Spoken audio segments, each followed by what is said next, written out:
সর্বভারতীয় কংগ্রেসের নির্দেশ অনুযায়ী রাজ্যেও অবসরপ্রাপ্ত সৈনিক সংগঠনকে শক্তিশালী করার উদ্দেশ্যে কংগ্রেস ভবনে শনিবার কংগ্রেস সভাপতি আশিস কুমার সাহার পৌরোহিত্যে এক গুরুত্বপূর্ণ বৈঠক অনুষ্ঠিত হয়। সর্বভারতীয় কংগ্রেসের নির্দেশ অনুযায়ী রাজ্যের সমস্ত কংগ্রেস সংগঠনগুলোর মধ্যে অবসরপ্রাপ্ত সৈনিক কর্মচারী সংগঠনকে পুনরুজ্জীবিত করার জন্য কংগ্রেসের মনোভাবাপন্ন দলের সঙ্গে সম্পর্কযুক্ত রাজ্যের অবসরপ্রাপ্ত সৈনিক ও কর্মচারীদের একত্রিত করে সংগঠনকে মজবুত ও শক্তিশালী করার লক্ষ্যে বৈঠকের আয়োজন করা হয়েছে বলে জানিয়েছেন রাজ্য কংগ্রেস সভাপতি আশিস কুমার সাহা।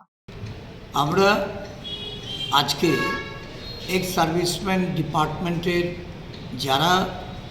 এই রাজ্যে আমাদের মনোভাবাপন্ন আমাদের আদর্শের সঙ্গে যারা যোগসূত্র রেখে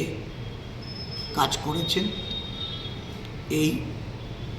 তাদের আমন্ত্রণ জানিয়ে এক্স সার্ভিসম্যান ডিপার্টমেন্টটাকে আবার রিজুভিনেট করার জন্য এবং এটা সারা রাজ্য জুড়ে এক্স সার্ভিসম্যান ডিপার্টমেন্টের সদস্য সংখ্যা আরও বৃদ্ধি করে সংগঠনকে মজবুত করার জন্য শক্তিশালী করার লক্ষ্যে আজকে এখানে আমরা সভা আহ্বান করেছি।